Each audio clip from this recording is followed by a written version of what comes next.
Hello, everybody. I'm Skip Elsheimer. Welcome to the AV Geeks lunchtime streaming show, where we watch old 16mm films. And I hope everybody had a great weekend. It was very hot, and we moved a bunch of films, but we still have lots more films to move. So Hello, everybody. that's Skip kind of what we do. Welcome to the AV Geeks lunchtime. All right, sorry, did not mute myself. Anyhow, speaking of films. We used the inclined plane family a lot this weekend, and let's learn more about it. Enjoy. Anyhow, speaking of films, we used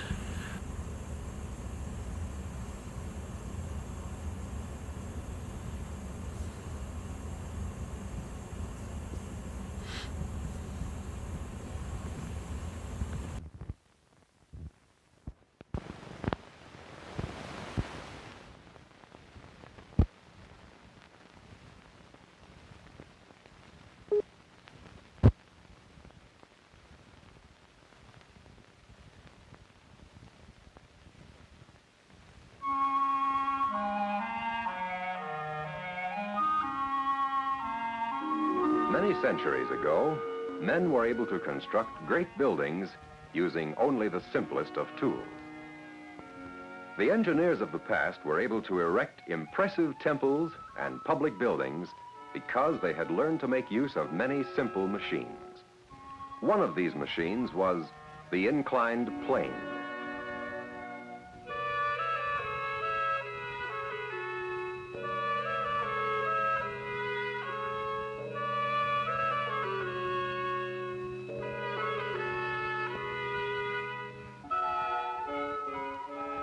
The ancient Egyptians built their colossal pyramids with the help of the inclined plane. They lifted the huge stones into place by dragging them up sloping piles of sand, for the Egyptians had discovered that it was a lot easier to push or drag an object up a slope than it was to lift it straight up. Let's find out just why it is easier. For our experiment, we'll need a half-finished pyramid and someone to take the place of the Egyptians. We'll use Mark, for he wants to know more about inclined planes too.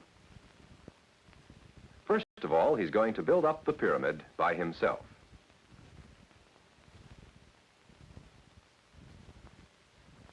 He soon discovers that lifting a heavy concrete block is hard work. He'd find it a lot easier if he had a machine to help him. So let's give him a plank. Yes, an ordinary plank can be a machine if it makes a job easier. If he puts the plank at a slant, Mark will have made an inclined plane. For an inclined plane can be any flat surface that has one end higher than the other.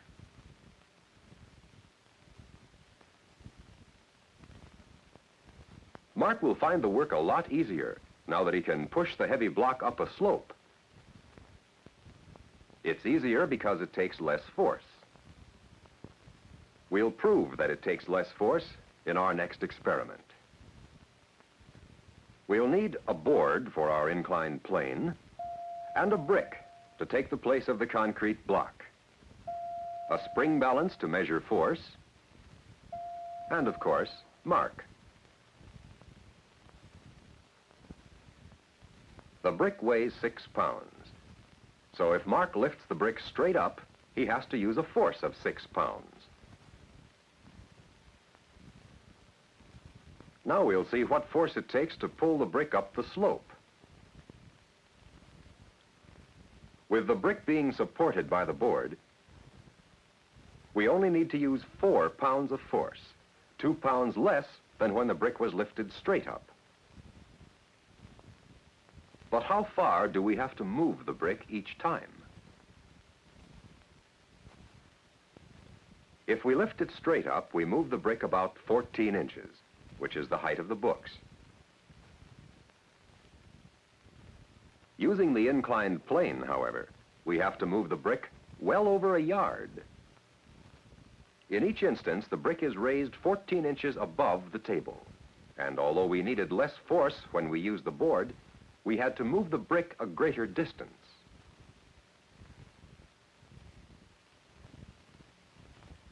What happens if we use a shorter board? This time, the slope is naturally much steeper. Now, the force needed to move the brick has increased to 5 pounds. However, this time the brick has been moved a much shorter distance in order to raise it to the top of the books.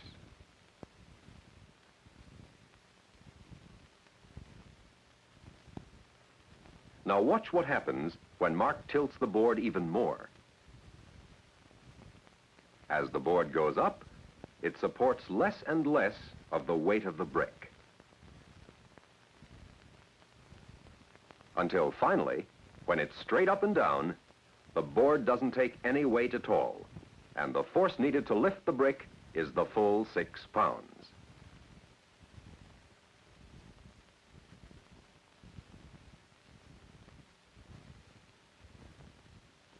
In our simple experiments, we've talked about force and distance. Multiplied together, they make up work. It took 6 pounds of force to raise our brick straight up to the top of the pile. If we use a plank to make our work easier, we only have to use a force of, say, 5 pounds. But we have to move that force through a longer distance. If we increase the length of the plank, we need even less force. But we have to move the force a still greater distance. As you have seen, we always have to do the same amount of work. For as the force that we use gets smaller, the distance that we have to move it gets bigger. However, although the amount of work is the same, it's still a lot easier for us to do this work if we use an inclined plane. These movers are using an inclined plane to move a heavy load. They found from experience that it's easier if they take it up a ramp.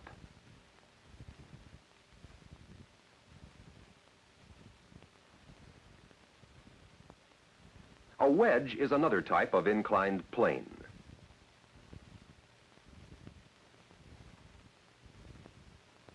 The thin end will go into the wood quite easily, and as the wedge is driven deeper, the sloping sides gradually force the log apart. Like the wedge, an axe is merely 2 inclined planes joined together. The point of a needle and the blade of a knife are also wedges that are made up of inclined planes. A common example in nature is a hill. Obviously, the shortest way to the top is straight up. But when the hill is too steep for us to climb, we build a road that goes up more gradually. Of course, you have to travel a longer distance to reach the top, but it takes a lot less force.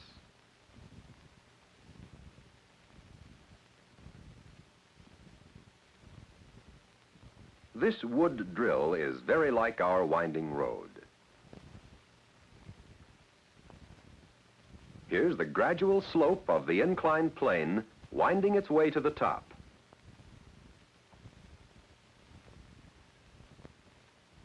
Our hands aren't strong enough to press the drill through a 1-inch piece of wood. But if instead of trying to push it down an inch, we turn the drill round and round many times, then we will have the force that we need to cut through the wood.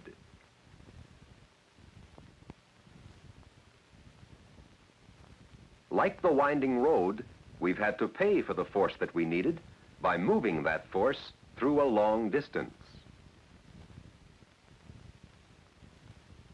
All types of screws are inclined planes. Let's do a little experiment that will show this quite clearly. The pencil has a piece of paper wrapped around it, just like the spirals of a screw. If we unwind it, we get a perfect example of an inclined plane. With a simple screw, we can hold two pieces of wood together very tightly. With a screw jack, like this one man, without much effort, can lift up the end of a heavy truck.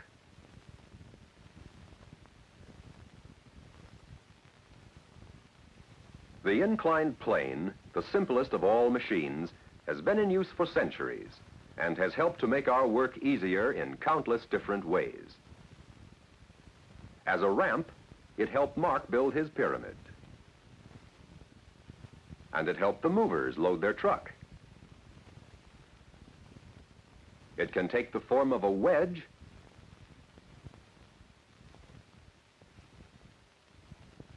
or it can be one of many different types of screws. There's hardly a moment of the day that we're not putting it to use, even if it's just for fun.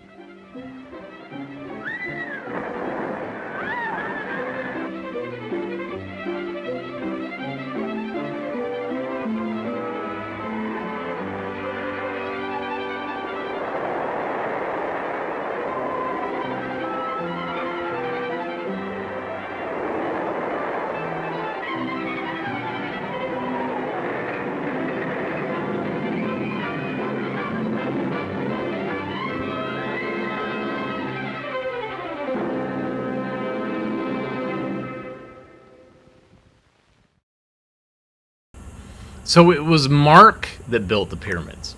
It wasn't Egyptians. It wasn't slaves. It wasn't aliens. It was Mark. He did it. So we're on a little bit of a Encyclopedia Britannica kick. So let's watch this film about Southeastern States. And what's interesting is that most Encyclopedia Britannica films had like some sort of academic advisor. And this one was at UNC, and I've never heard of him before. So enjoy.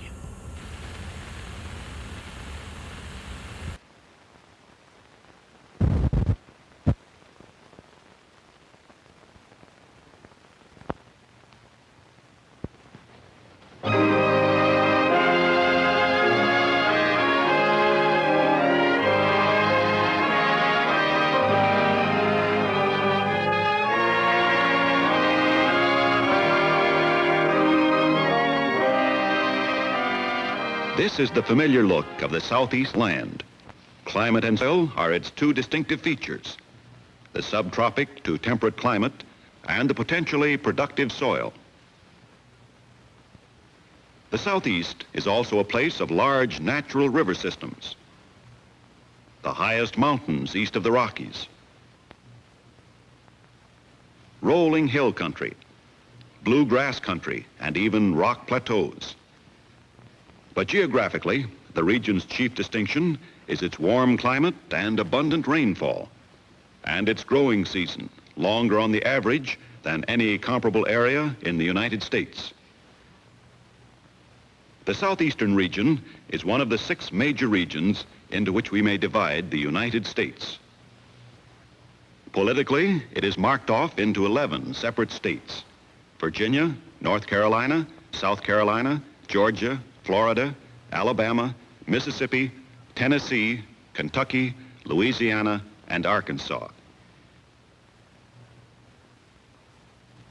It was in the Southeast that the first permanent English colony was established, at Jamestown, Virginia, in 1607. It was to the Southeast that the first Negro slaves were brought a few years later. Many northern colonists moved into this region as land grew scarce at home. White settlement was accompanied by a steady flow of slave ships to the southeastern ports.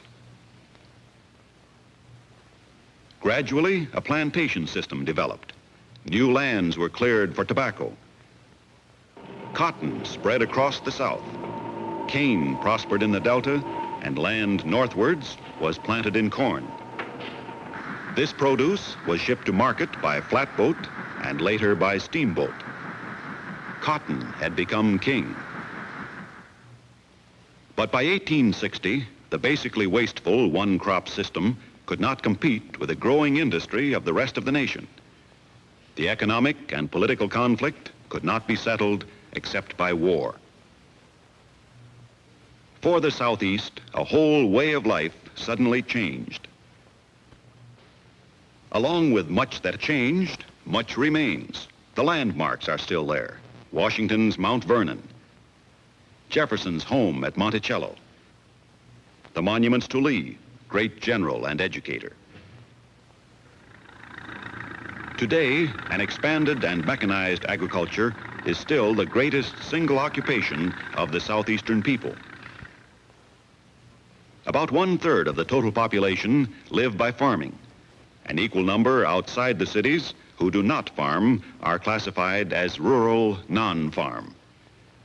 There are 4 major farming subregions: the subtropical fruit belt, the truck farming belt, the mixed farming belt to the north, and the great central cotton belt.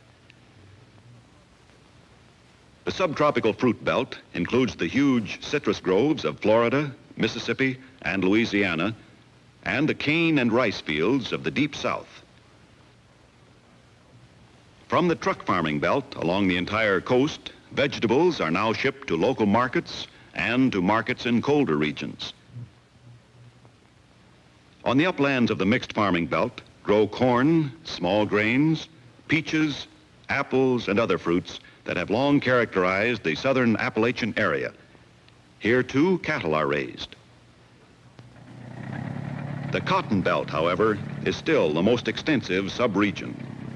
Although the South no longer depends on this cash crop, it is important as a source of cotton cloth and cottonseed products.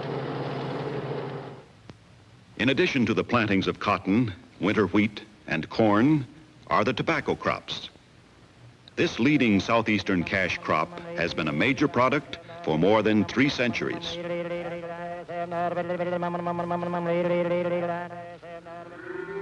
But the grip of cotton and tobacco economy has been loosened throughout much of the Southeast, as seen in the strong trend toward livestock, dairying, and poultry raising. Another major trend has been the decrease in the number of tenant farmers and a corresponding increase in the size of the average farm. In many parts of the region, the soil is impoverished. Erosion and excessive rainfall have taken a heavy toll. But crop rotation, soil-building crops, and enormous quantities of fertilizer have helped restore the soil's fertility. Altogether, the Southeast's major agricultural activities provide the livelihood for 9 million people. Once, periodic floods of the Tennessee River and its tributaries ravaged the countryside. Now they are controlled by a great system of dams, which also supply electric power, essential to the industrial and urban growth. Much of the Southeast's industry is based on its own agricultural products and natural resources. Textile mills, the biggest industry, attract 1/4 of the region's industrial workers. Here, cotton from southern soil is woven into cloth used throughout the nation.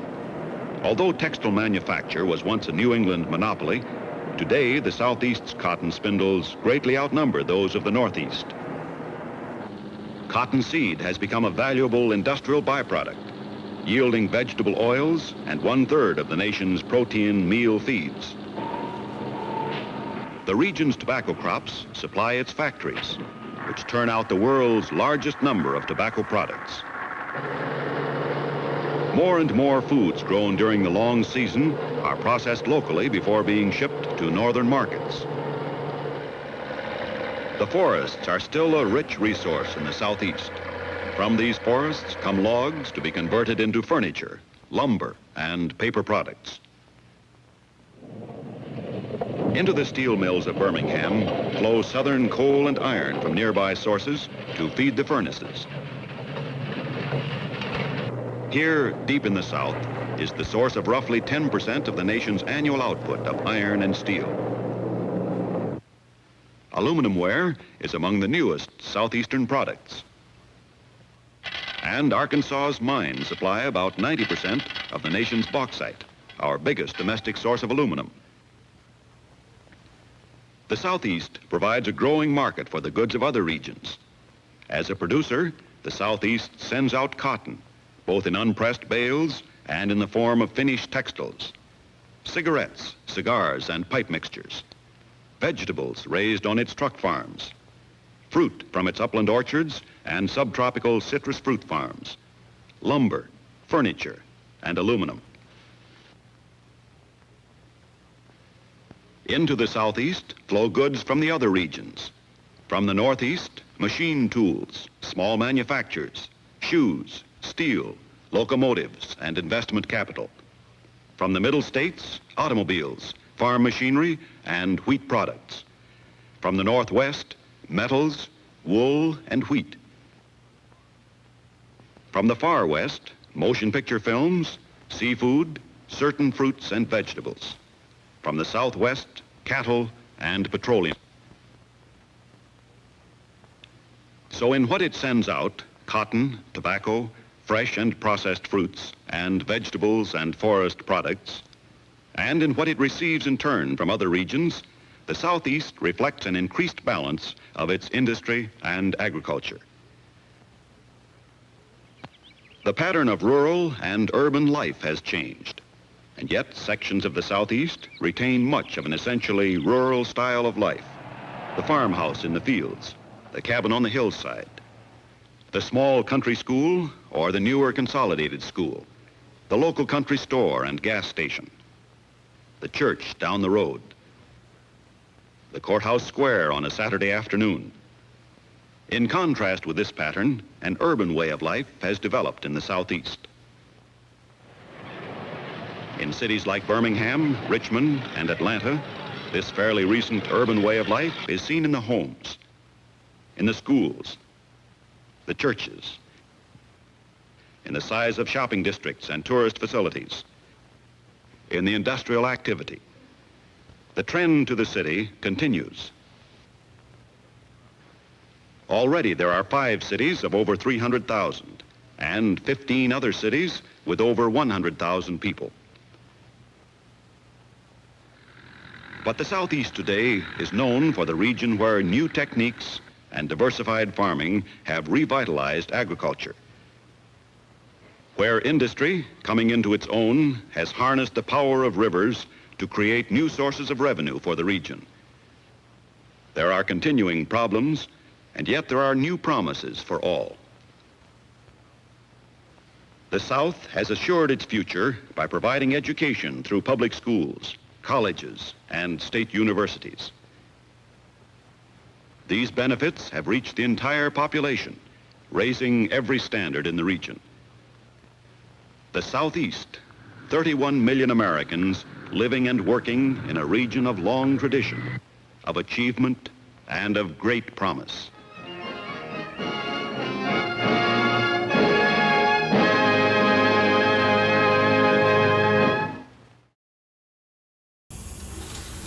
Yeah, so there was some UNC footage in there. That little blue domed thing is a well, which many a frat person has peed on. All right. What else have we got coming up here? Oh, okay. So this one is interesting. This is the topic is a little weird. It's about preemies, so babies that are born too soon. And this is like a guidance film to help parents who have this as a potential. And yeah, so it's uplifting. It's not sad. Enjoy.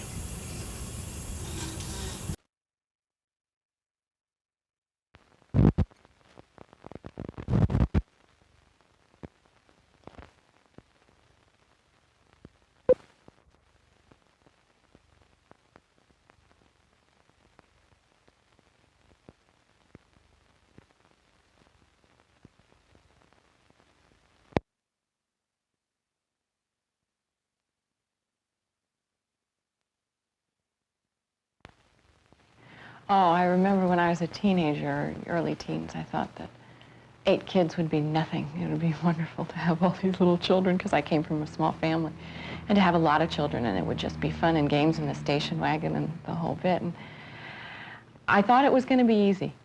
Until 6.5 months, I really would have commented that pregnancy was effortless. I couldn't believe that it had gone so easily, and that why not sign up for 10 more. My attitude has changed somewhat over the past 6 weeks. I was somewhat apprehensive when I was pregnant with Robbie, but I was assured by my physician that everything will be okay. And I was happy about being pregnant.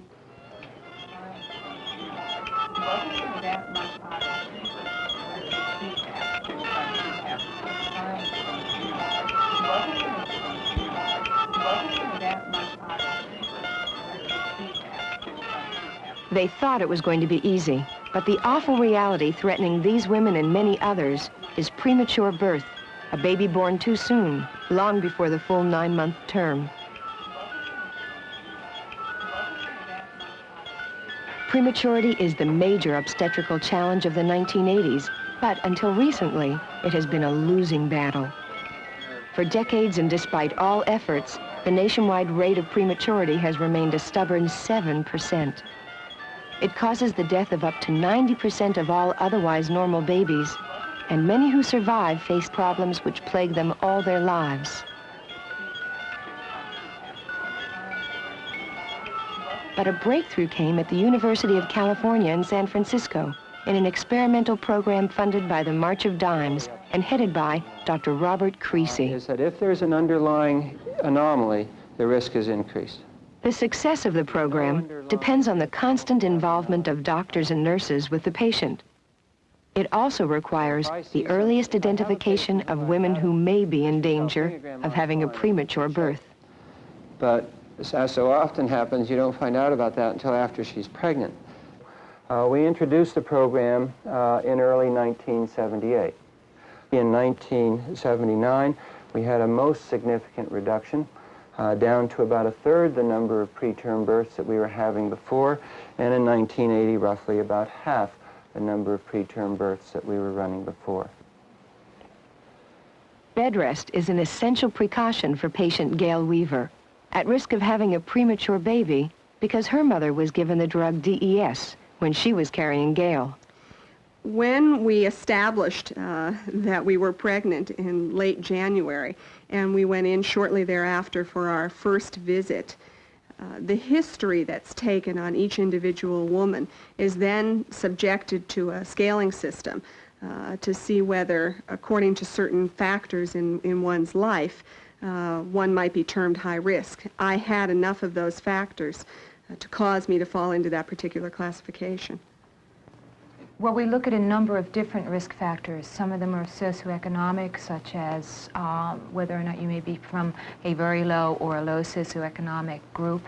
We look at the age. We look at your previous medical or obstetric history, whether or not you are a DES daughter. We also look at what's going on in your lifestyle. Do you smoke? What type of a job do you have? Is it a stressful job or not? And we also look at what may be going on during this pregnancy itself. And what we do is each of these different factors are given a score. And we take each of the factors and add them up. And if they do come to up to 10, we do consider you to be at risk. That's and right. Being DES is common? It is considered perhaps a higher risk factor than perhaps your socioeconomic status, the way we look at the factors here. And so it's not a 10 automatically? Or no, it's 5 for DES and 5 for the T-shaped uterus. So that is actually... That's my 10. That's your 10. Okay, what I'd like to do is have you lie down. Can you lie down for me? Let me just put this out to support your legs. Okay, because I'm hoping to create a contraction when you do lie down. Okay, and if you find they're coming every 10 minutes or closer together, you give us a call. Many women have no idea what a contraction really is. Many women associate labor with pain. I think the biggest element is teaching them correctly to detect contractions. And this is one of the most important parts of the program, is teaching them the signs and symptoms. Right. Okay? Okay, let me help you up. All right? Dr. Creasy really wanted to know everything you felt, wanted you to call him all the time. One of the cardinal rules that you just didn't break was apologizing for bothering him or any of the doctors. Dr. Creasy ordered immediate hospitalization after he received an urgent call from Linda Brown, who was having early contractions. Hi, Linda. Hi, Dr. Creasy. How are you doing today? I'm feeling much better since the contractions have stopped. Have they really stopped completely? Well, they're a little better. Are you having any more of those little tightenings that you were having before you came into the hospital? Every once in a while, but not very often. Not very often. Okay. When can I go home? The famous question, when can I go home? Well, what we'll plan to do is, if your uterus stays nice and quiet on the oral pills today, then out the door and home, back to see me in a week in the office. Okay. Now, the only thing is you're going to have to take the pills every 2 hours or 3 hours or every 4 hours, round the clock, day and night. Mm-hmm. Well, how's the baby? Is the baby okay? As far as I'm concerned, your baby's just fine. Okay. Just as long as I like to keep him inside that tummy of yours for another, another 2 months or so. Okay. And then if we can do that, then I think we've got a really healthy baby Okay, for great. you. Okay? That's right. Going So home what's for dinner? means endless hours of constant bed rest, an annoying but necessary precaution that demands the husband's full cooperation. I think I'm in a stage now where it's reaching a peak of frustration. I'm normally a person who's terrifically active, and that's demanded both in my job and in my personal life. And I've had to relinquish a great deal of the control over both my personal and professional life.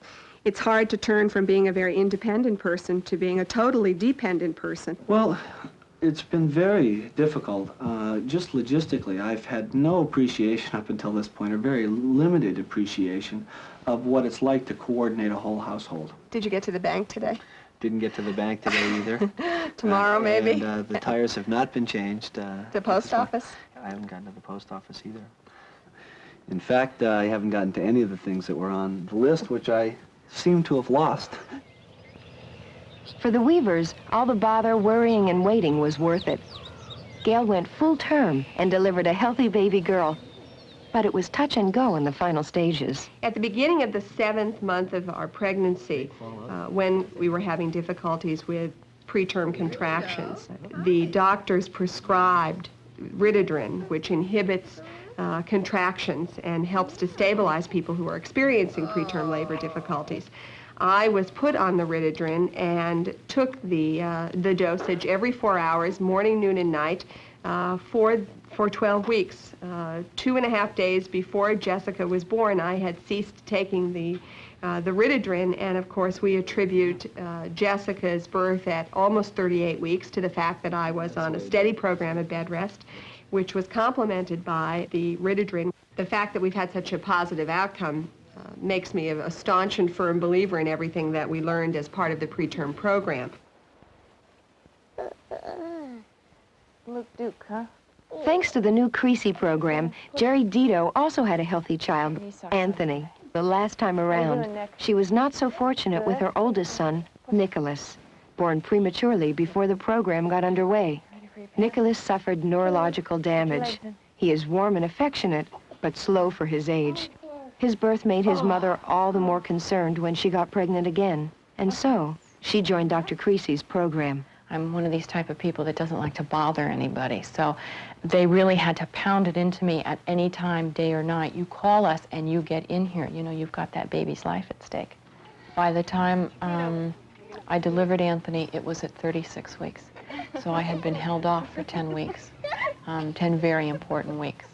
I was relieved when Anthony was born. He was a perfectly healthy baby. He got to come home with me, you know, in the set amount of time, 3-4 days. That to me was like a storybook, you know. It was a fairy tale. He was all mine. And it really brought to mind to me the contrast between the two deliveries and between the two births, and how important it was to hang on as long as you possibly could to have that healthy baby. Look at, what's this? Laura Repke is another mother who knows firsthand the difference made by the Creasy Prematurity Prevention Program. She is one of its strongest supporters. Can you tell me what that is? Tuba. It's that tuba. When you look at a baby like Robbie, who was born at 26 weeks, is suffering from, cerebral palsy, will suffer for the rest of his life. When I was so easily controlled on bed rest and oral medication, I took one little itty-bitty pill every 3 hours, and it made all the difference between a lifelong suffering and a healthy little girl. Allison wouldn't be here if it wasn't for Dr. Creasy. The fact that the March of Dimes is funding Dr. Creasy's program, I think, is wonderful, wonderful. As a result of Dr. Creasy's success in reducing prematurity, the March of Dimes is testing the program in 5 other medical centers to see if it will work nationwide. One place is Nashville, Tennessee, under the direction of Dr. Frank Bohm. Well, Ms. Mack, you do have a higher chance of having another baby prematurely because you've had one before, and therefore I would put you in what is called a high-risk group for having a preterm pregnancy. Well, what should I do if I notice anything wrong? You might try to lie down for a little while, 30 minutes, no more than an hour. If it doesn't change, if your contractions don't go away, or you still have symptoms, then you're to call, and we will have you come in right away. We'll be examining you. We will be looking mainly for signs of premature labor, and hopefully, if that's what it is, treat you early enough. Do you think the baby will be okay, and I will be okay? Oh, well, I certainly hope so. So I'm excited about this project, because finally we seem to be doing something about this problem that has been in existence ever since I started my training and before then. The delivery of premature births is something that has not changed over the last 10, 15 years that we've kept reasonable data on this. It was 8 to 10% 15 years ago, and it's the same today. If it works, it'll be one of the most exciting preventive medical aspects that I've seen since I've come into the field of obstetrics some 15 years ago. The parents in Dr. Creasy's program have not forgotten that the March of Dimes made it possible. They come together with their children in San Francisco's Walk America for the March of Dimes. They are joined by Nurse Marie Heron, who saw them through the program. Hello. Do you remember Gordon? Gordon, you remember Marie? How could you forget? The greatest satisfaction comes from seeing a couple take their baby home after they've given birth, rather than to have the baby stay in the intensive care nursery for a month to 2 months so that the baby can grow. And I know of a lady who turned and said, out of all my 7 children, this is the first baby I've ever carried out. And I think that's where the satisfaction comes from. You feel like you're a part of these women's pregnancies, the couple's pregnancy. And it's a very rewarding feeling. Nothing more I could say.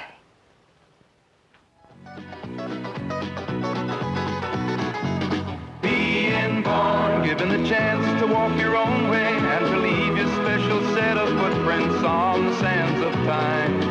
Being born, given the chance to choose your mountain from all the other mountains you could climb. That's what life's all about. But if you still have doubt, just hold your baby, then let him go. Watch him sit up and watch him grow. He'll take a step and then he'll run up it. You'll ask him a question and he'll answer it. And you'll see him smile. See him smile. It makes it all worthwhile. Being born, now we're there at the beginning. When you need us most of all, the March of Dimes. The March of Dimes. The March of Dimes.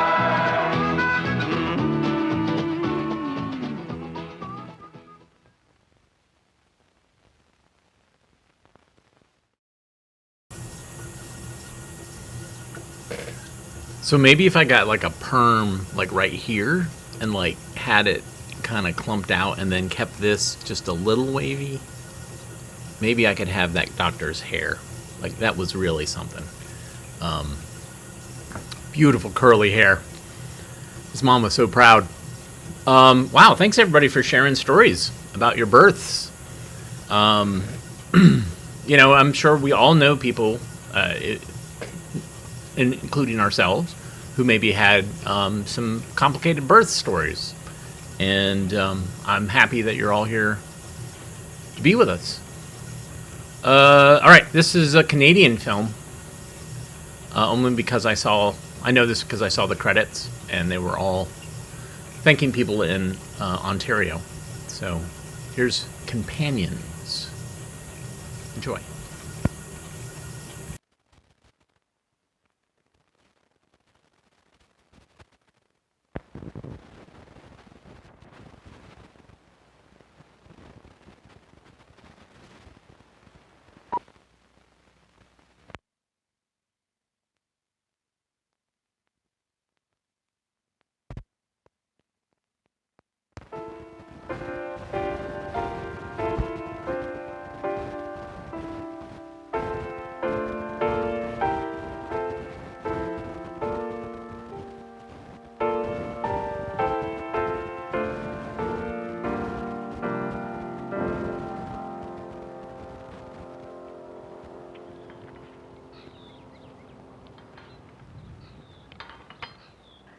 Animals are just part of life if you've been brought up with them. They're just a natural sort of addition to the family. If you've had animals all your life, you don't think of them as anything but just an extension of family living.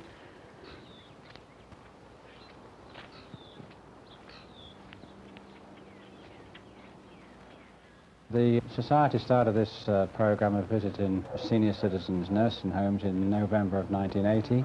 It was brought about originally by the fact that I'd seen on TV from the United States similar projects run by organizations such as Humane Societies down in the States, and I had talked to our managing director about it, and we had thought about starting this program up, and by sheer coincidence, at that particular time, we received a call from a young lady who was a director of activities in a local nursing home. And she asked us if we were running any program like this, and we said no, we weren't, but we were strongly thinking about it. So we decided to start such a program.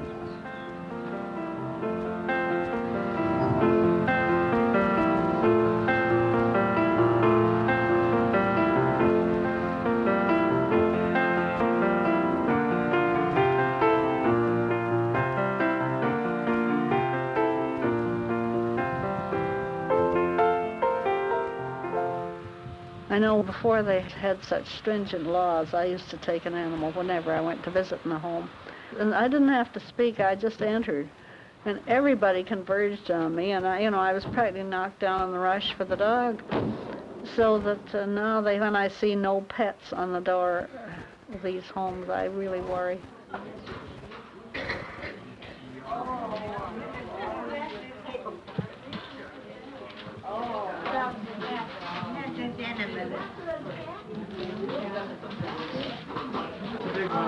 Okay. Who wants the big puppy to hold? Me. You want to hold the pup? Well, these people are now at the stage where they're in a home, and I think they miss them. I think that plan of the animals coming to visit them is just terrific.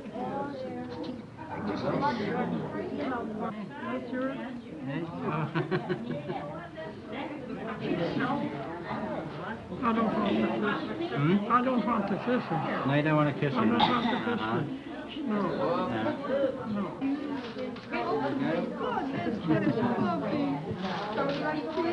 That's nice. With you? Lick my fingers. Baby. Don't eat him all. My baby. I have to hold you. Oh, yes. You can like me. No, I'm afraid of you. Chairman, you could polio all over the building. Did you meet that time?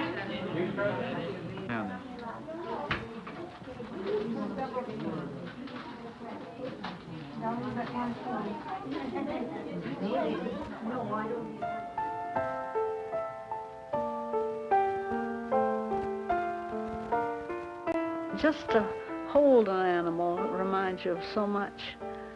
Older people miss them so much because they're part of home, especially as you get a lot of country people in homes. I loved horses and I loved all animals. Oh. Yeah, I had dogs. They were big Scotch collies to the farmer. A farm without a dog. Lady? Lady? She's just the same as my lady. I like animals. Was born on the farm. I was a farmer all my life. No, we never had a cat that color, did we? We went in for black cats, did Edward? And then the other one we had was Lawrence Tibbetts, because he sang so well.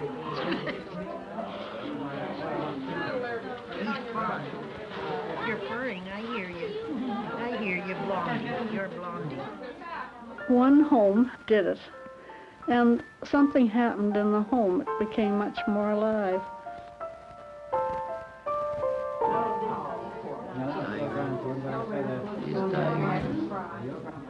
He's comfortable there, eh?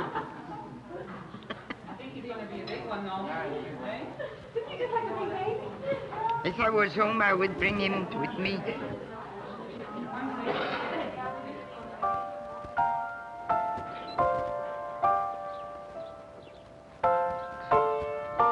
Well, it's a very lost feeling, I know, between animals, and this often happens when one dies. You feel totally lost when you come home. Part of life has gone out of the house because they're always so pleased to see you, even if you've just gone to the corner grocery store. And there isn't that enthusiasm. The house is quiet, and you really miss it. It's much more than TV or radio or anything else. It's a living thing that is happy to see you, and it makes all the difference in the world.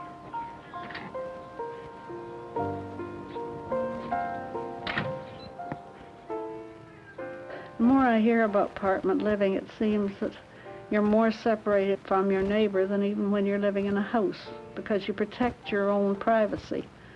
And therefore, when you come home, you're not coming home to anything. The 4 o'clock and 5 o'clock returns are pretty dreary in the winter. Without an animal at the other end to say, hello, boy, I'm glad you're back.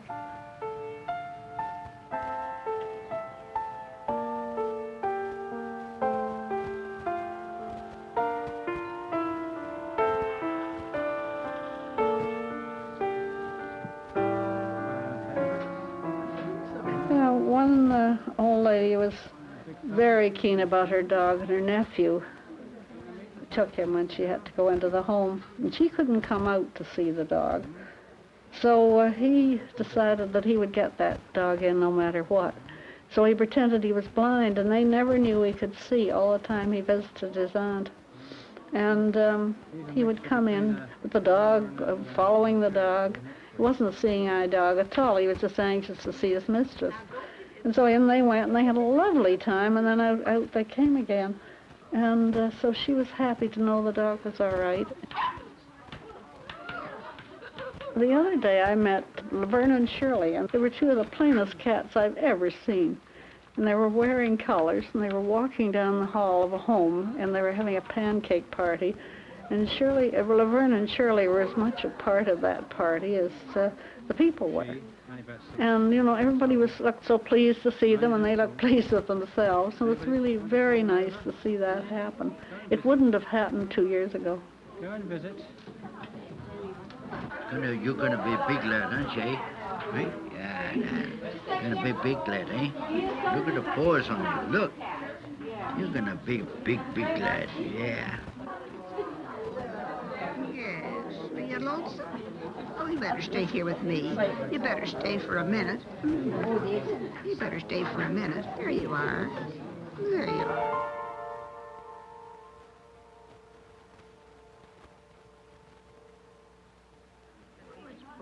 Where's your nice boy? What's your nice boy?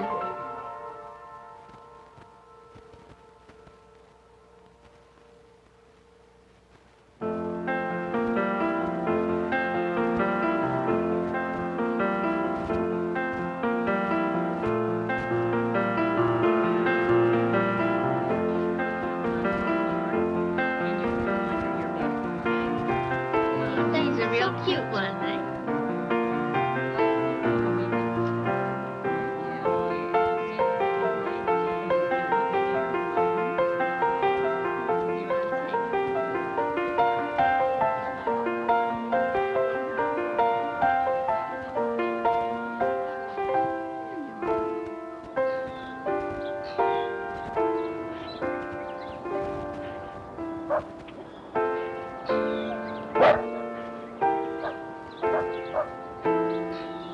I back horses. I always backed horses in England. We got no track racing in England. We got over the sticks, as we call it, that's over the jumps, and we got the ordinary flat racing. But I raced all my life. I used to race, pick my winners out when I was going to school. And so I thought for a bit of fun I'd do them here, and I kept on quite lucky. I had 2 winners and a second yesterday. I seem to just have a flair for picking the horses or something. I think the first lot I had, first money I had off of them was $68. Oh yeah, that was a bit of fun. To break them in knots your life, isn't it? Oh, I brush her every morning. Don't we, Sue? Brush her, comb her, yeah. Oh, she's a proper little powder puff, aren't you? Just look after and keep her clean. That's the main thing. Oh, keep her clean, yeah.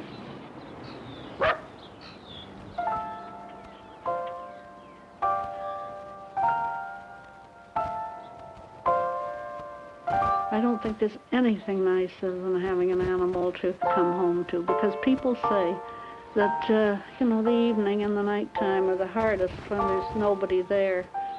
And an animal can help fill that void. The comfort of being loved, whether you're good, bad, or indifferent, is really amazing. Animals never judge. They just accept.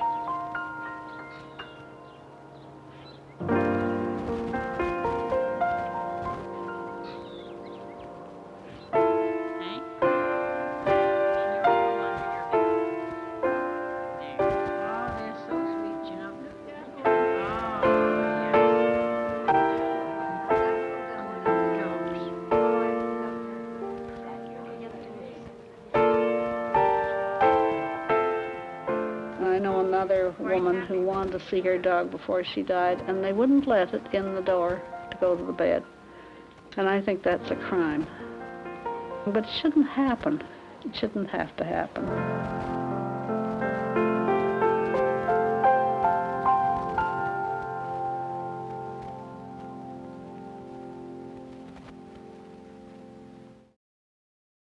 Such a sweet film.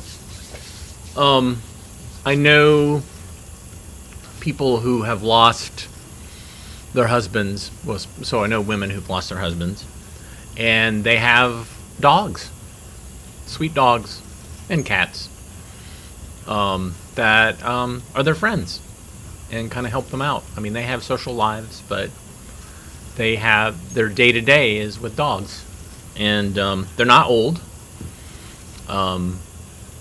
so I can see it. I totally get it. The unrequited, or not unrequited, but the unconditional love of a dog is pretty sweet. Cats, you know, they show up, kinda. But thank you, Kevin, for your donation and your kind words. Yes, old radios. Everyone in this film is dead. Yes. There's a lot. So that's kind of a thing. It's weird. I get that comment a lot when people watch the films on my YouTube channel. They're like, all these people are dead. Wow, these people all must be dead by now. I was like, yeah. This film's from the 30s. Yeah. All these people are dead. It happens. People die. So it's like, yeah. People also like to talk about a film. They're like, this film was made the year after my dad was born. It's like, okay, great. I don't know your dad, but okay. You're engaging with it somehow, putting it in context with when your father was born. But yeah, YouTube comments, so weird. Like, some of them, you know, are obvious. There's very kind ones. There's also critical ones, but some of them are just like, why did you comment that? Why did you write that? Like, I don't understand. I mean, with this, you know, the streaming thing, where you're commenting because you're engaging with the community of all the other commenters and people watching in with me, so you're getting a feedback. But someone just randomly seeing something and saying, all those people are dead. I don't get it. But that's the mystery of YouTube, I think. But hey, I appreciate you guys watching today. I think we're going to cut a little short because I need to run some errands. I need to schlep some shelves now, some shelving units, to the film vault space because we cleared off 2 shelving units yesterday. Yeah. So we'll be back again tomorrow, Tuesday. I very much appreciate you watching and your comments. And yeah, I appreciate you guys. I really do. It's one of these things that we've done this for such a long period of time that I take it for granted. But really, I stand back a little bit and I go like, no, I'm engaging with these folks, and they're really kind. Sometimes a little naughty in the comments, but in general, very wonderful people. And so thank you for that. Thank you for your gift of showing up. And I hope that you are doing great. And if not, you're talking to loved ones about how to help yourself and check in with you. But we'll see you tomorrow. Everybody take care. I'm scanning some films behind me that we'll watch over the next couple of days. So take care. Love you guys. Bye.